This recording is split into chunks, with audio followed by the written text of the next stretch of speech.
राजयोग की यात्रा, स्वर्ग की दौड़।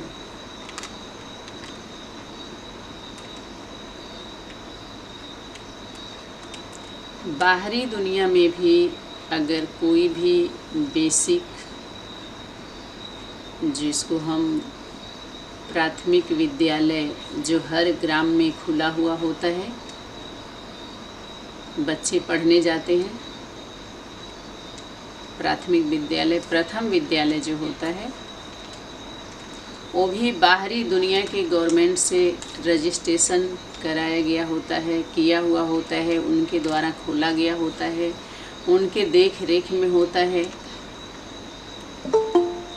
ऐसे ही अगर ईश्वर ईश्वरी का नाम डाला जाता है, हमारे हेडिंग में होता है, हमारे एम में होता है, हमारे बोर्ड पर होता है, तो उस आलय में उन्हीं के द्वारा पढ़ाई जानी चाहिए। अगर शिव का आलय है तो शक्ति के द्वारा उस आलय में प्रथम शिक्षा विद्या दिया जाना चाहिए, और दिया जा रहा है, ये शुरुआत हो चुकी है। अगर गीता मंदिर है, गीता पाठशाला है, वो भी सच्ची गीता पाठशाला है, तो सच्ची गीता के ही द्वारा वो पाठ पढ़ाया जाता है उस पाठशाला में।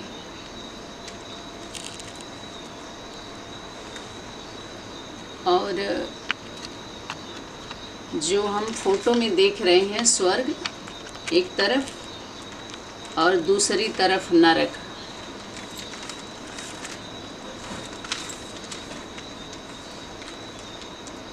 इस नरक में से जब ये निकल के जा रहे हैं, या कोई भी, तो जाने के लिए 5 दीवार खड़ी है। काम, जो सूली के जैसे कांटा जैसे दिखाया है, क्रोध की अग्नि गोलाकार में दिखाया है। उसके बाद लोभ, सोना चांदी, मोह, ममता का, वही माँ का बच्चे से मोह, उसके बाद अहंकार। ये 5 विकार को अगर जीत लेते हैं तो स्वर्ग में आपकी सीट पक्की है।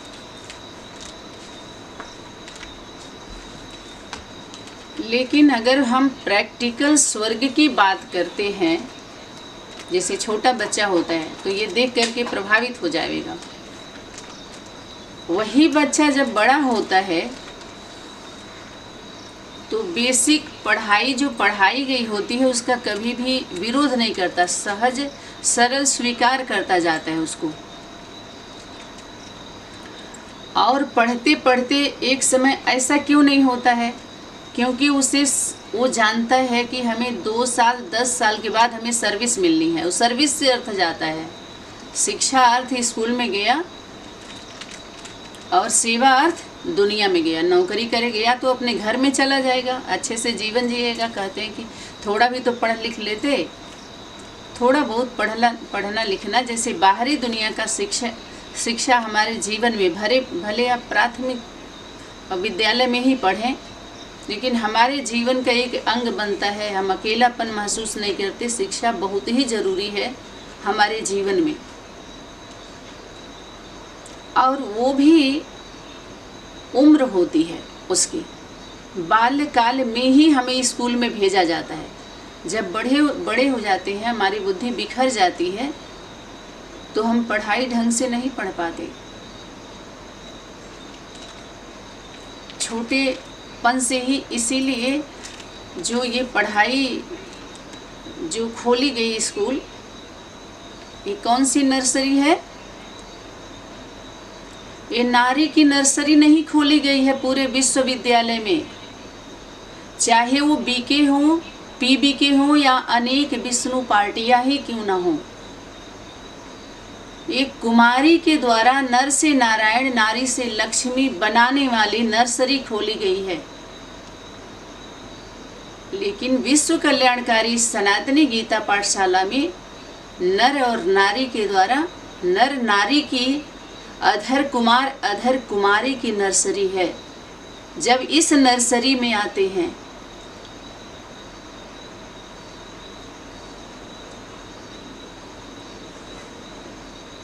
तब आपका स्वरूप जागृत होता है। आप जो हैं, जैसे हैं, जिस रूप में हैं, उस रूप में माता पिता, बाप दादा स्वीकार कर लेते हैं।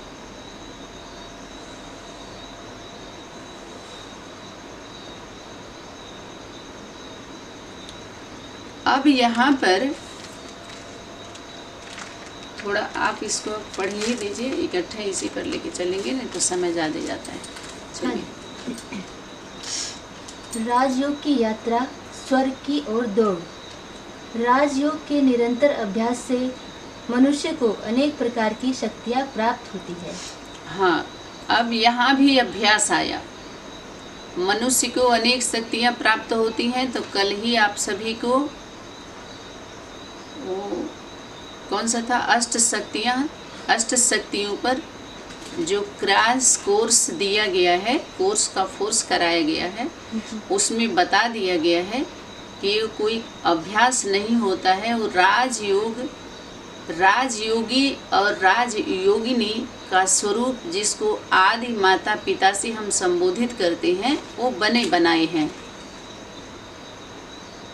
और राजयोग की विद्या अपने बच्चों को, अनन्य बच्चों को, वारिस क्वालिटी की आत्माओं को ही वो विद्या दिया जाता है, सिखलाया क्या जाता है, सिखलाया कहा जाता है। जो नहीं होते हैं उनको सिखाया जाता है, पढ़ाया जाता है। उनके लिए बोले वो पढ़े पढ़ाए हैं, बने बनाए हैं, सिर्फ रिपीट करना है। और स्मृति सोच समर्थी की बात आई थी। और एक क्या था, एक पॉइंट्स क्या था, देव आत्माएं इशारे से समझते हैं, उनकी इस प्रकार से पढ़ाई नहीं होती। जो चाहे वो राजयोग की विद्या का टीचर नहीं बन सकता। हाँ जी। गीता टीचर है, बाप सुप्रीम टीचर है, सुप्रीम प्रिंसिपल है। ये राजयोग के नाम पर जो ज्ञान हमारी घरों घरों में पहुंचा है, घर घर पहुंचा है और दर दर पहुंचा है, ये रावण की विद्या है, रावण की भक्ति है। रावण कहाँ से आया, विदेश से आया है, विपरीत धारणा लेकर के आया है, जो हमारे घरों में घुसा या घुसाया गया, गृहस्थियों के घरों में घुसाया गया। वो कौन सा गीता ज्ञान नहीं पहुंचा है, अभी गीता ज्ञान की डिलीवरी नहीं हुई है।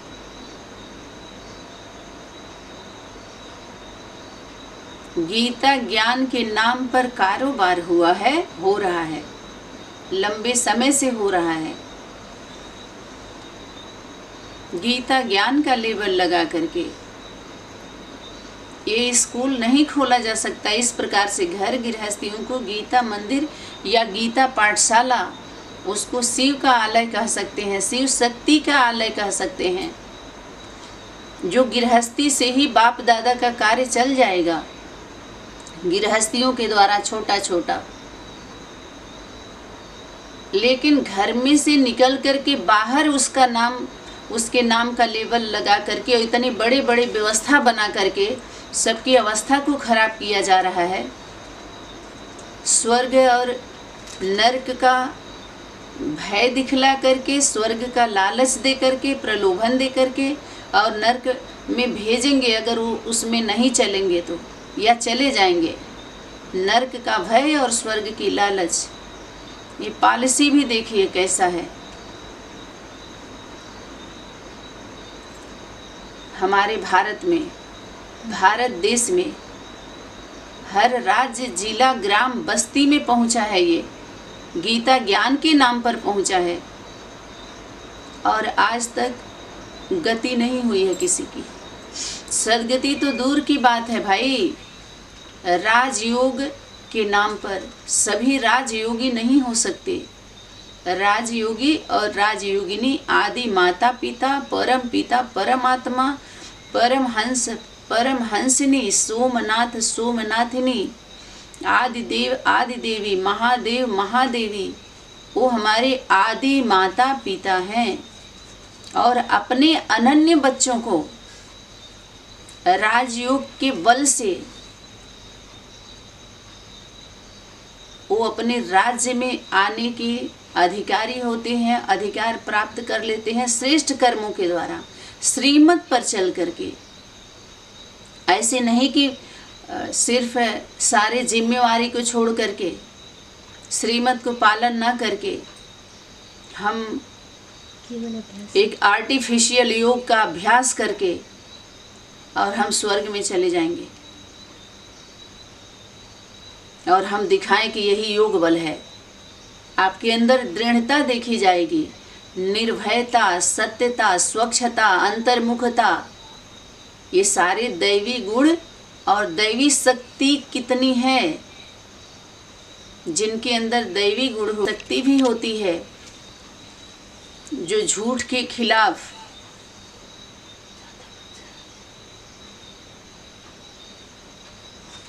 वो खड़े होते हैं, भारत भूमि की रक्षा और सुरक्षा के लिए खड़े होते हैं। तो ये कोई अभ्यास से प्यास नहीं बुझती है, प्रैक्टिकल करने से प्यास बुझती है।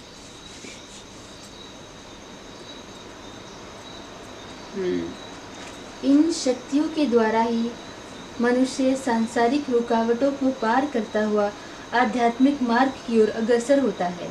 आज मनुष्य अनेक प्रकार के रोग, शोक, चिंता और परेशानियों से ग्रसित है और यह सृष्टि ही घोर नरक बन गई है। हाँ, सबसे ज्यादा तो यही इस ज्ञान से हो गए सभी लोग चिंतित।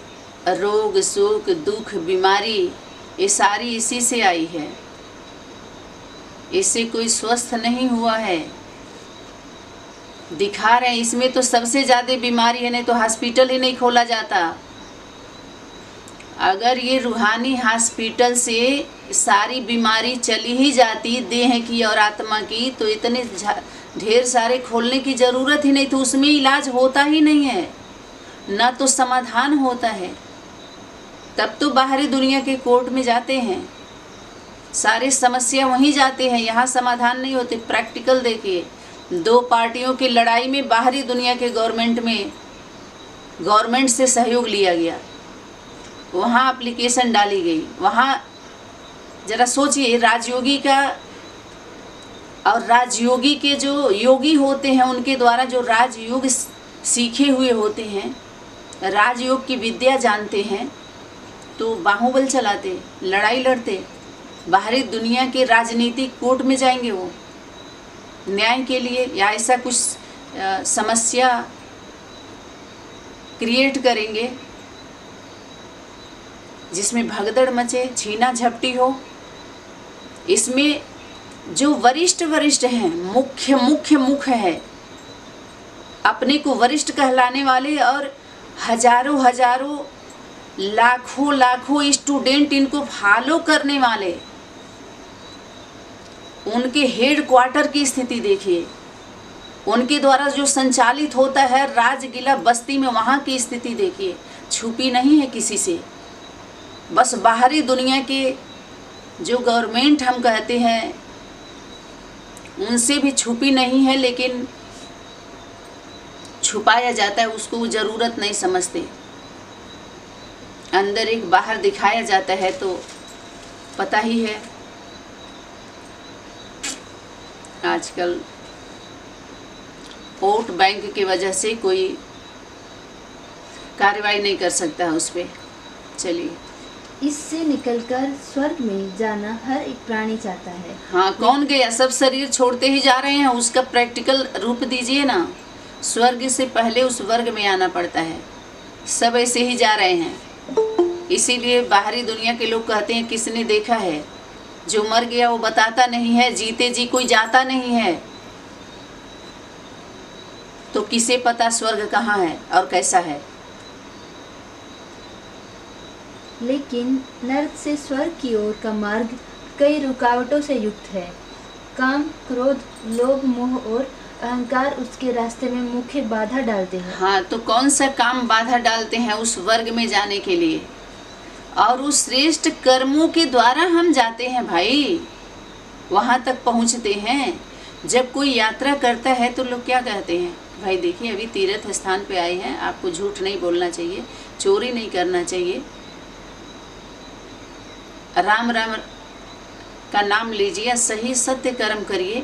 तो जब से हम लोग स्वर्ग में जाने के लिए अपने अपने लौकिक घरों से निकले, चाहे अंदर वाले चाहे जो बाहर निकल गए उसमें पहुँचे हुए हैं, वहाँ कर जाकर देखिए, वहाँ से चले गए कितने लोग उड़ान भरे। और अभी एक बापूजी हैं, परम परम परम परम परम परम का समाचार ला करके परंपरा में फैला रहे हैं। 15 में ही उनका उड़न खटोला आने वाला था, इतने बज के इतने मिनट पर आएगा और उसी में सवार होके उड़ेंगे। कोटि कोटि ब्रह्मांड। पुरुषोत्तम संगम युग में ज्ञान सागर परमात्मा शिव जो सहज राजयोग की शिक्षा प्रजापिता ब्रह्मा के द्वारा दे रहे हैं। हाँ, पुरुषोत्तम, उसके बाद क्या है? पुरुषोत्तमी। उसके बाद क्या है? पुरुषोत्तम के साथ क्या ऐड करो? पुरुषोत्तमी। यज्ञ माता पिता, आदि माता पिता का जब मिलन होता है तब से संगम युग होता है। पुरुषोत्तम पुरुषोत्तमी का संगम युग और उनके साथ उत्तम उत्तमी बच्चों का संगम मिलन, बाकी पूरी दुनिया का मेला है। इनका मिलन उनका मेला। और वहाँ से राजयोग की विद्या उन्हें उत्तम उत्तमी बच्चों को देते हैं। पुरुषोत्तम पुरुषोत्तमी राजयोग की विद्या उन्हीं को, वही उस वर्ग में जाने के योग्य होते हैं। श्रीमत के अनुसार जब चलते हैं तो उनके अंदर योग्यता आती है।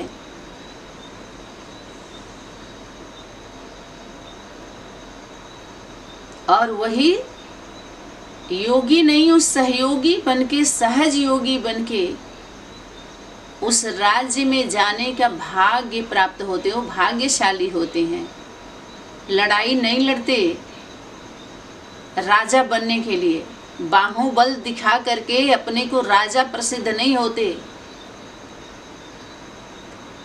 धन बल जन बल के लिए नहीं दिखाते, उनका धन बल जन बल ऐसे ऐसे बाहरी दुनिया में फेंका नहीं जाता है बचने बचाने के लिए, अपने को सत्य सिद्ध करने के लिए।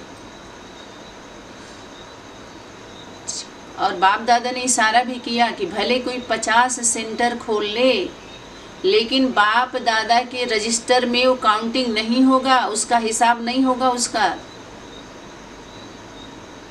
अगर निर्विघ्न नहीं है तो एक ही सेंटर है, भले एक ही सेंटर हो, निर्विघ्न होना चाहिए, वही नंबर 1 में आने वाला है।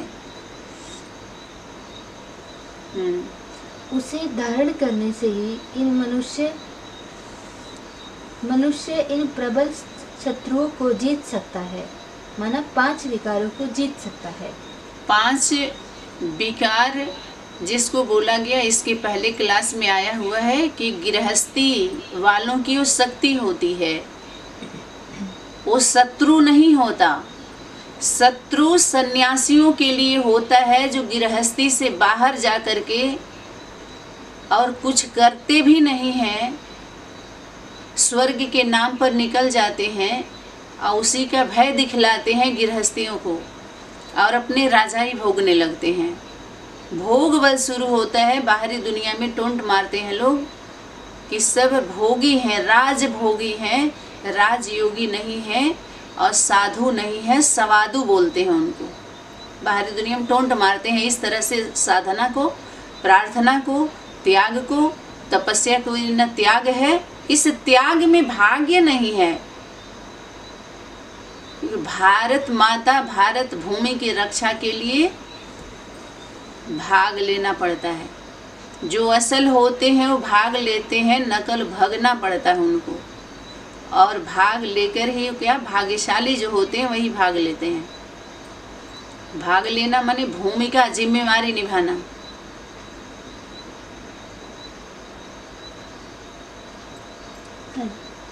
दूसरा भयंकर तो विघ्न। हाँ, तो काम क्रोध 5 विकार जो बोला, माया जीते जगत जीत। माँ को जीतने से माँ को जीत लिया, माँ के दिल को जीत लिया, माता पिता के दिल को जीत लिया तो पूरे जगत को जीत लिया। वही गणेश जी का उदाहरण कि माता पिता को घूम लिया, पूरी दुनिया घूमने की जरूरत नहीं, क्योंकि ये विद्या उनको आदि परापरम में जब आदि हुई तो यहीं से तो श्री गणेश हुआ, शुभ आरंभ हुआ